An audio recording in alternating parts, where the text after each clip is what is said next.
முன்னாடி ஓரளவுக்கு பரவாயில்ல, இப்ப ரொம்ப மோசமா இருக்குது. டைமுக்கு வர மாட்டோம், காசு கொடுத்தா கூட பரவாயில்ல, ஃப்ரீ பஸ்ஸே வேணாப்பா எங்களுக்கு. அந்த டைமுக்கு வந்தா போதும். ஸ்கூல் பசங்க பேக் வச்சுன்னு படியில தொங்கின்னு வருது, இப்படி சாஞ்சின்னு வருது, ரொம்ப கஷ்டமா இருக்குது. எப்பனாலும் கூட்டமா தான் இருக்கும்.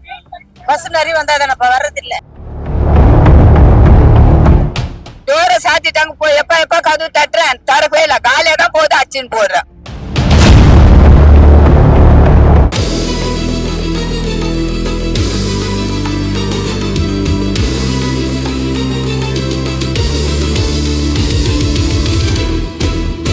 வணக்கம் ஃப்ரெண்ட்ஸ் மக்களே, கிட்டத்தட்ட இப்ப நம்ம நிக்கிற இடம் எதுன்னு பாத்தீங்கன்னா ஜெயச்சந்திரன் அப்படின்னு சொல்லக்கூடிய ஒரு பஸ் ஸ்டாப் தான். பள்ளிக்கரணை ஜெயச்சந்திரன் அப்படின்ற பஸ் ஸ்டாப்ல தான் நம்ம நின்றுட்டு இருக்கோம். இந்த இடத்துல மக்களுக்கு ஏகப்பட்ட பிரச்சனைகள் இருக்கு. கிட்டத்தட்ட குறிப்பா பாத்தீங்கன்னா 51B அப்படின்ற பஸ் வந்து இங்க ரெகுலரா வர்றதில்ல, அதோட டைமுக்கு இங்க வர்றதில்ல. ஃப்ரீக்வன்சியா வர வேண்டிய பஸ் தான், ஆனா தொடர்ந்து போய்கிட்டே இருக்கு. குறிப்பா இந்த ஒரு 2 மாசம் இந்த பிரச்சனை ரொம்ப அதிகமா இருக்கு. வழக்கமா பஸ் வரதே பெரிய கஷ்டமா இருக்கும், அதுவும் இந்த 2 மாசத்துல வந்து பாத்தீங்கன்னா இன்னும் அதிகமா ரொம்ப பெரிய கஷ்டமா இருக்கு. பஸ் ஓட்டுறவங்க எல்லாருமே வந்து பஸ் டிரைவர் கண்டக்டர் என்ன பண்றாங்க அப்படின்னு பாத்தீங்கன்னா லிட்டரலா வந்து பாத்தீங்கன்னா பஸ் ஸ்டாண்டுக்கு ஆப்போசிட்ல அந்த பஸ்ஸை நிப்பாட்டி வச்சுட்டு காத்துக்கிட்டு இருக்காங்க. ரொம்ப கூட்டம் அதிகமா சேர்ந்ததுக்கு அப்புறம் தான் பஸ்ஸே எடுக்கிறாங்க அப்படின்னு சொல்லி மக்கள் எல்லாருமே கம்ப்ளைண்ட் பண்ணிருக்காங்க. இது குறித்து பஸ் ஓட்டுநர்கிட்டயோ நடத்துனர்கிட்டயோ கேட்டா அவங்களும் சரியான ரெஸ்பான்ஸ் கொடுக்கறது இல்ல. அது மட்டும் இல்லாம இந்த பஸ் ஸ்டாப்னால இருக்கக்கூடிய பிரச்சனைகள் என்ன அப்படின்னு பாத்தீங்கன்னா பக்கத்திலே இருக்கக்கூடிய ஸ்கூலுக்கு வந்து போகக்கூடிய பசங்க அவங்களுக்கு யாருக்கும் சரியான ரெஸ்பான்சிபிள் இல்ல. அவங்க ஒரு 5 மணிக்கு வந்துட்டாங்க, 4 மணிக்கு ஸ்கூல் விட்டாங்க அப்படின்னா 5:30 மணிக்கு தான் வந்து பஸ் வருது. 4:30 மணில இருந்து அவங்க தொடர்ந்து 1 மணி நேரத்துக்கு மேல காத்துக்கிட்டு இருக்கிறதா இருக்கு. மழை நேரங்கள்ல சரியான கூரை அமைப்பு கிடையாது, அந்த கூரை அமைப்பை சீரமைச்சு கொடுக்கணும் அப்படின்னு சொல்லியும் அந்த மக்கள் கேட்டிருக்காங்க. அது மட்டும் இல்லாம ஒரே நேரங்கள்ல தொடர்ந்து 5 பஸ் வந்துருது. தொடர்ந்து அந்த 5 பஸ் வந்தாலுமே அந்த 5 பஸ்ஸுமே கூட்டமா போகக்கூடிய அளவுக்கு மக்கள் தொகை இங்க அதிகமா இருக்கு. மக்கள் ஏறி பயணிக்கக்கூடிய இடங்கள் அதிகமா இருக்கு அப்படின்னு சொல்றாங்க. மக்களுடைய பயன்பாடும் இங்க அதிகமா இருக்கு. குறிப்பா மக்கள் என்ன சொல்றாங்க அப்படின்னு பாத்தீங்கன்னா இந்த 2 மாசம் தொடர்ந்து இந்த பிரச்சனை ரொம்ப அதிகமாவே இருக்கு, அலட்சிய போக்கு அதிகமா இருக்கு அப்படின்னு சொல்றாங்க. அண்ணா ஆட்சி அமைச்சதுல இருந்து தான் இந்த பிரச்சனை இருக்கு அப்படின்றத அவங்க சொல்ல முடியாம சொல்றாங்க. ஏன்னா ஏதாச்சும் பிரச்சனை வந்துருமோ அப்படின்ற ஒரு பயமும் அவங்களுக்குள்ள இருந்துகிட்டே இருக்கு. காரணம் என்னன்னா இன்னைக்கு நடக்கக்கூடிய சூழல் அந்த மாதிரிதான் இருக்கு. அவங்களுக்கு எதிராக யாராச்சும் பேசினா அவங்க கணக்க முடக்கிறது அப்படின்ற வேலையை இந்த தாவேக அரசு செஞ்சுக்கிட்டு இருக்கு. பல பெரிய சேனல்களை கூட நம்பர் மாத்தி விடுறது, ஒரு 3 நாளைக்கு அந்த சேனல் தெரியாம இருக்குது. இப்படியான சூழல்ல தள்ளப்பட்டு இருக்காங்க. அப்ப மக்களுக்கு கருத்து சுதந்திரத்தின் மீதும் ஒரு பெரிய பயம் ஏற்பட்டிருக்கு அப்படின்றதுதான் நிதர்சனமான உண்மையா இருக்கு. இவங்க இன்னைக்கு அண்ணன் வந்து பாத்தீங்கன்னா புதுசா நிறைய பஸ்ஸுகளை வந்து பாத்தீங்கன்னா கிட்டத்தட்ட ஒரு 50 பஸ்ஸுக்கு மேல இயக்கி வச்சாரு. அதை உள்ள ஏறி அவரே சர்வேவும் பண்ணாரு, ஆய்வு செஞ்சும் பார்த்தாரு. ஆனா அப்படி ஆய்வு செஞ்சு பார்த்தும் இன்னைக்கு இந்த மக்களுடைய பிரச்சனை தீர்ந்துச்சா? நகரத்தை ஒட்டி இருக்கக்கூடிய கிராமங்களின் பிரச்சனை, குறிப்பா சொல்லணும் அப்படின்னா ஒட்டியம்பாக்கம், சித்தாலப்பாக்கம், இந்த மாதிரியான பல கிராமங்கள் இருக்கு. பாம்பாக்கம் வரைக்கும் கிட்டத்தட்ட ஒரு 30க்கு மேற்பட்ட ஸ்டாப் இருக்கு. அந்த ஸ்டாப்புகள் எல்லாத்துக்குமே வந்து பாத்தீங்கன்னா பஸ்ஸுகள் ஒழுங்கா வருதா? அவங்க காத்திருந்து போக வேண்டியதா இருக்கு. என்ன பெரிய தவறு செஞ்சாங்க? நகரத்துக்கு பக்கத்துல இருக்காங்க, அது அவங்க மிகப்பெரிய தவறா அப்படின்ற ஒரு கேள்வி இருக்கு. ஏன் அப்படின்னா நகரங்களுக்கு இங்க கொடுக்கப்படுற முக்கியத்துவம் கிராமங்களுக்கோ இல்ல நகரத்தை ஒட்டி இருக்கக்கூடிய கிராமங்களுக்கும் முக்கியத்துவம் கொடுக்கறதே இல்லை. அந்த மாணவர்களுடைய, அந்த இளைஞர்களுடைய, அந்த மக்களுடைய, அந்த பெண்களுடைய கவலை இங்க யாருக்கும் பெரிய அளவுல தெரியறது இல்ல. அந்த கவலைகள் யாரும் கொண்டு போய் சேர்க்கறதும் இல்ல. அப்பேற்பட்ட மக்களுடைய பிரச்சனைகளை கேட்கணும். அந்த பிரச்சனைகள் கண்டிப்பா எல்லார்கிட்டயும் போய் சேரணும். டைமுக்கு பஸ் வந்தா போதும்பா, எங்களுக்கு காசு கொடுத்தா கூட பரவாயில்ல. 1.5 மணி நேரமா இங்க நிக்கிறோம். 1.5 மணி நேரத்துக்கு மேலேயும் பஸ் உங்களுக்கு வரல. திடீர்னு வந்து அவசரமா ஓட வேண்டியது ஓடுதா இருக்கு, அதுல ஏறவும் முடிய மாட்டேங்குது. பசங்க ஏறிடுறாங்க, நாங்க வயசானவங்க என்ன பண்ண முடியும்?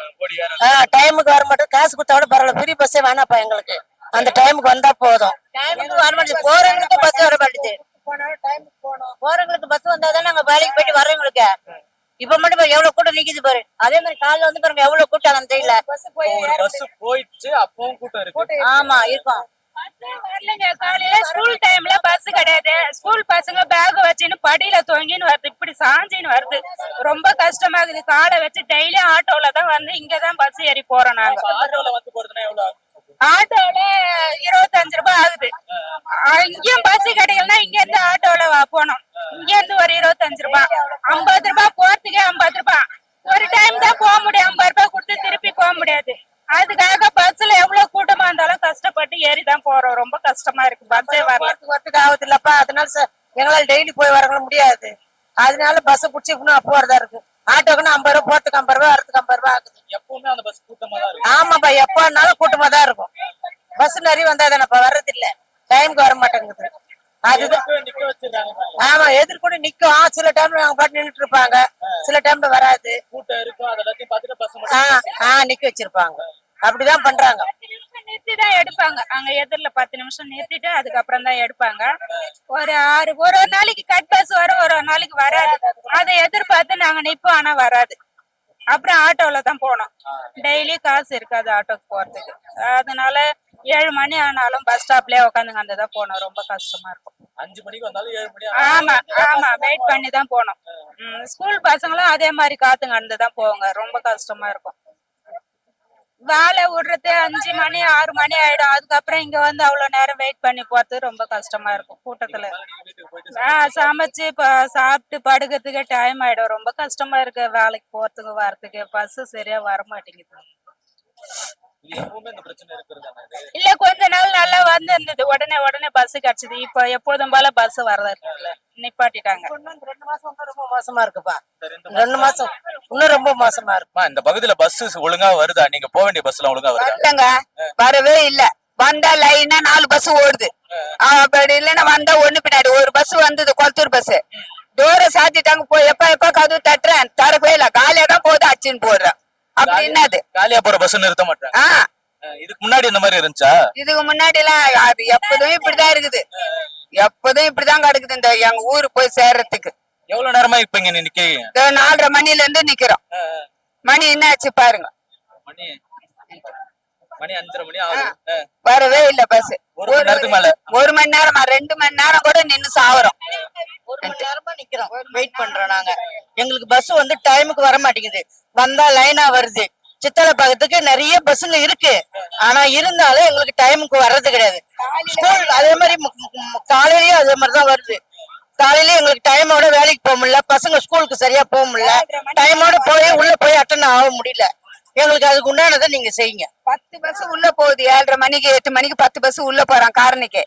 வர்றது 8:30 8:45 வருது. அது வரைக்கும் நாங்க வேலைக்கு போறவங்க எல்லாம் காத்துன்னு இருக்கணும். வேலைக்கு போறவங்க, ஸ்கூலுக்கு போற பசங்க எல்லாருமே வந்தா எல்லாரும் கும்பலா ஏற வேண்டியதா இருக்கு. ஆமா, தொங்கிக்கின்னு போறதா இருக்குது. என்னதான் பண்றாங்கன்னு எங்களுக்கு புரியல. அதுக்கு முன்னாடி ஓரளவுக்கு பரவாயில்ல, இப்ப ரொம்ப மோசமா இருக்குது. இல்ல இருந்தாலும் பரவாயில்ல. இந்த கட் சர்வீஸ் கூட வந்துருவானு 5:30க்கெல்லாம். E51 இருக்கு, M51V பொன்மார் பஸ் இருக்கு, இருக்கு, J51 இருக்குது. இவ்வளவு பஸ்ஸும் இருக்கு, ஆனா பஸ்காரங்க வந்து டைமுக்கு வர்றது கிடையாது. பஸ் எல்லாம் இருக்கு, ஆனா செயல்படுறது இல்ல. ஆமா, இந்த அரசு இது எல்லாத்துக்கும் மாற்றா வரும் அப்படின்னு எதிர்பார்த்தாங்க. ஆனா இருந்த நிலைமையோட ரொம்ப மோசமான நிலைமைக்கு தான் நம்ம எல்லாரும் தள்ளி இருக்கு அப்படின்னு சொல்லி இந்த மக்களுடைய வேதனைகள் தொடர்ந்து இருந்துகிட்டே இருக்கு. இந்த வேதனையை தீர்க்கக்கூடிய இடத்துல விஜய் அண்ணா இருப்பாரா அப்படின்ற ஒரு கேள்வியோட உங்க இடத்துல வச்சுட்டு போறேன். இந்த வீடியோவை நீங்க கண்டிப்பா விஜய் அண்ணா பார்க்கக்கூடிய இடத்துக்கு கொண்டு போய் சேர்க்கணும் அப்படின்றதையும் கேட்டுக்கிறேன். நீங்க கொண்டு போய் சேர்ப்பீங்கன்ற ஒரு நம்பிக்கையோட இந்த இடத்துல நான் விடைபெறேன். அடுத்த களத்துல உங்களோட சந்திக்கிறேன். அதுவரை நான் சுஜித்.